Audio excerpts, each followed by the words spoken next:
Hello and welcome again to another episode of Off the Air with I'll Be There. My name is Albie, your host, and today we're here in Redondo Beach at the Redondo Beach Pier. And here alongside me today is hometown local and also the owner and operator of his very own traveling catering sushi company titled Fish on Tap. Ladies and gentlemen, today's special guest, I ask you to please put your hands together and give a warm welcome for Mr. Chef Dion Trujillo. Thank you, guys. Welcome, Chef. Thank you so much for being with us today, man. How you doing? Thanks for having me. I'm good. I'm great. Thanks for having me here. I really appreciate you being with us this morning. Isn't it a beautiful morning? Oh my God. The sun shining bright It's upon one our of the face. hottest days of the year so far. So, are you familiar with the Off the Air with I'll Be There show? I've seen a few of your episodes. You have? Yeah. I think it's great. I love it. And, being a hometown local and having something like this in our neighborhood is very good. I appreciate that, man. Because that's what we're about. What I like to do is kind of basically showcase a lot of the local talent. And in this case, if you're a professional chef, I'd love to have you on the show. So this is something that we have doing. So going on that, I want to ask you the first question, and is how and when did you know you wanted to become a sushi chef? Actually, I never did. It was kind of not a dare, but my friend, she's like, there's a place that I'm working at that needs a sushi chef. You've worked in kitchens and they want somebody with no experience, but they can train themselves. And she goes, just humor me. And 25 years later, I'm still doing this. Were you a big fan of raw fish back then as well? No, none at all. No, my mom's like, I didn't raise a Japanese son. I'm Spanish, the Trujillo. Right. So it's Trujillo and Japanese, maybe they don't really go hand in hand together. I always say I'm the #1 American sushi chef. That's really funny. Because I have appreciation for cooking because, food is art. It's an art form. In this case, it's an art form that you eat. So it's kind of temporary. So what you do, very much so a platform where you work with your artistic skills and the culinary arts, So why don't you walk us through the day in the life of what it is like to be with Chef Dion? Oh, wow. Well, I start off creating work. Since I'm self-employed, I have to find my own work and be creative and do pop-up sushi parties, catering, private events. I don't just do sushi, so I might be hired as a private chef. Okay. This next week, I'm going to be leaving for Coachella, so I'll be there for the whole month until May 2nd. A whole month you're going to be away then? Yeah. How about that? Yeah. So while you're away, you still make business work even here in the local area? Exactly. How fun, man. You know what, going on that, I know that you brought something on your Facebook page, which you're an advocate with the Farmers Market in Hermosa Beach. Yes. Explain to us what the chef challenge is that you've been promoting on. Well, the Hermosa Beach Farmers Market has a chef and farmers challenge where they pair you up with someone with the farmers market. Okay. And like the produce department or whatever. Produce, or you pick out what you want to work with, and you create a menu, and they'll help you design it and package it and give you the information to share it, and then you have a stand, and then you share it for a couple of hours and let people know what you can make out of the fresh food. It's just being local fresh. That's what they're trying to push. There's a lot of places here that you can get local fresh food, and not just from regular Vons. Right.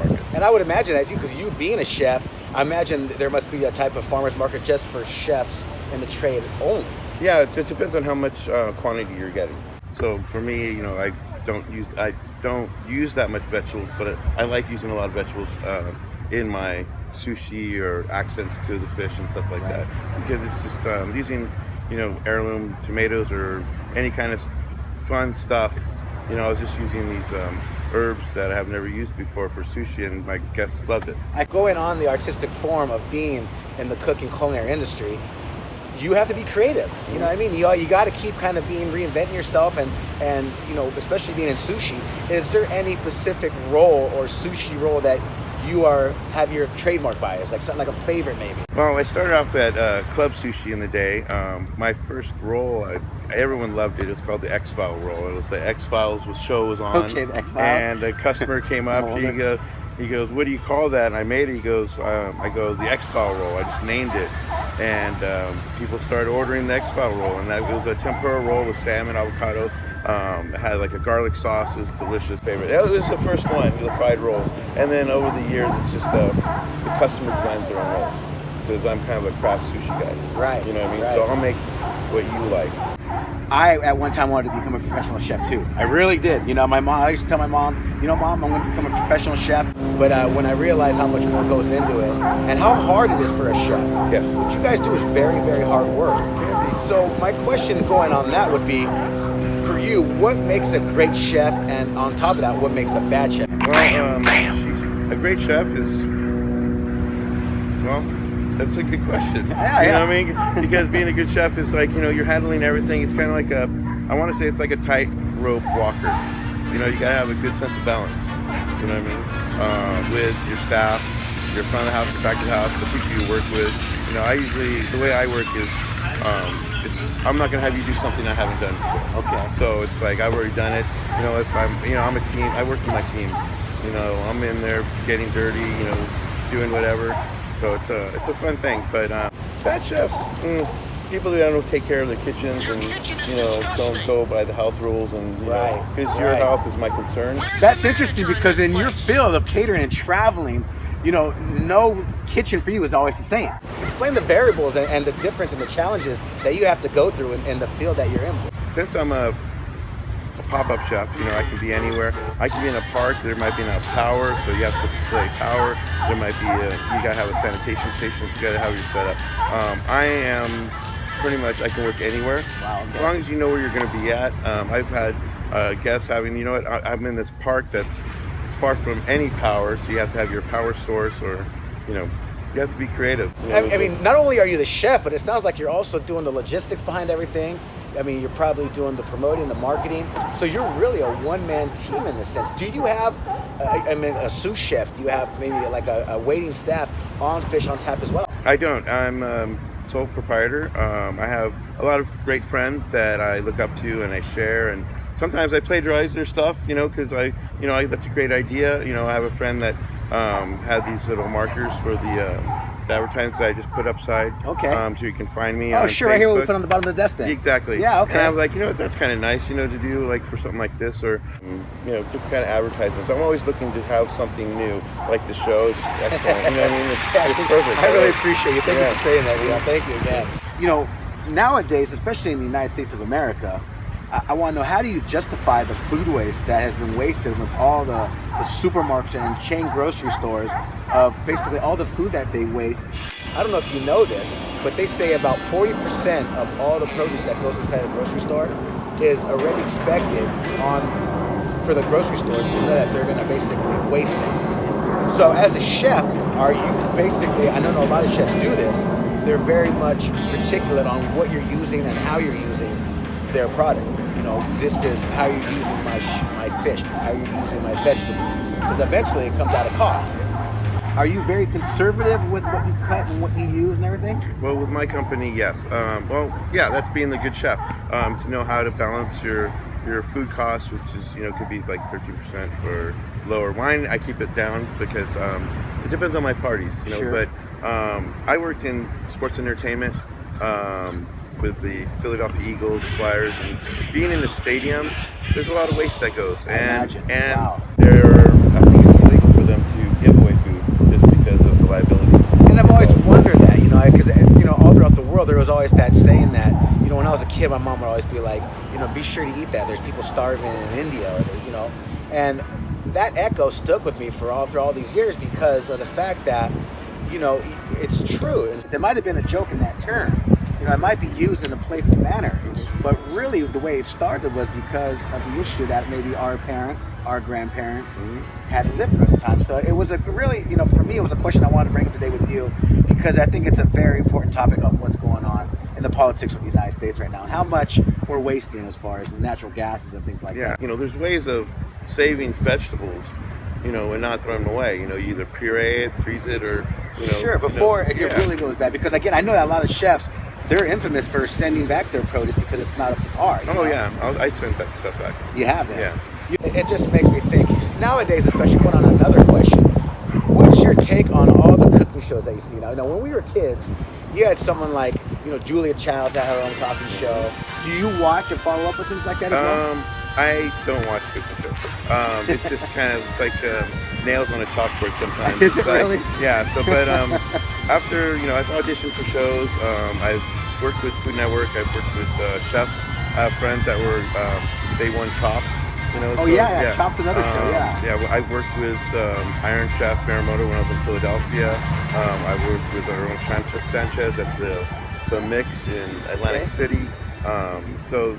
And just recently working with Wolfgang Puck at the Oscars. How about that? Let's talk about the Oscars. What was that experience like? It was surreal. You know, being a chef and being asked to work for someone like that in his kitchen, and he was there with all his head chefs, and these guys are, some of the best chefs that work with him.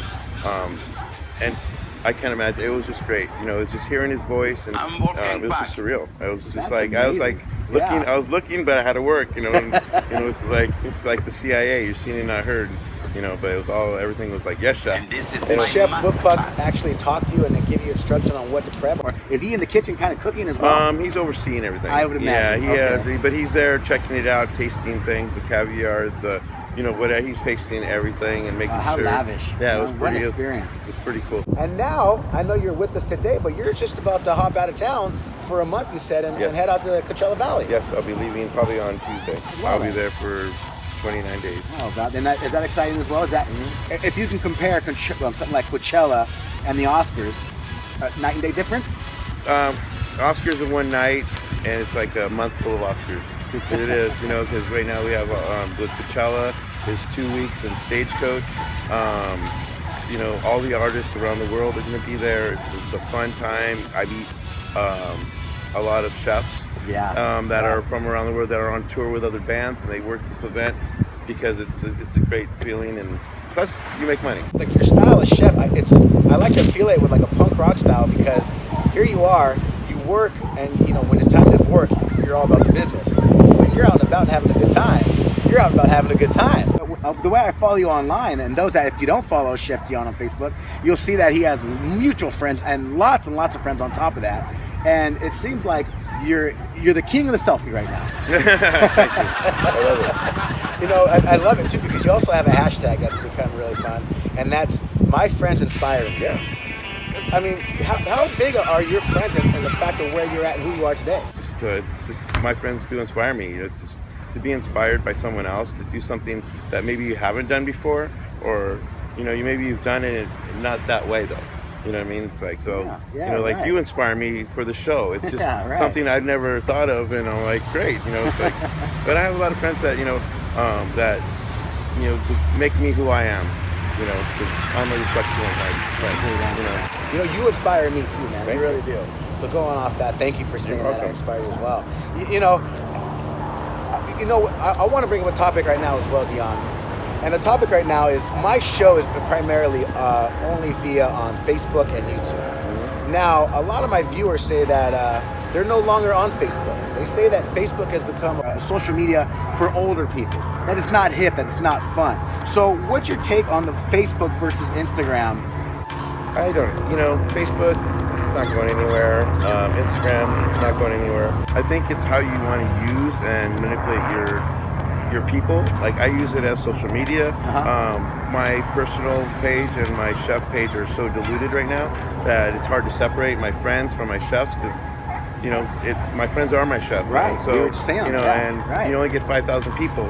So there's times where somebody doesn't make the list. I have to bring someone in. But with Instagram, there's no friend limit.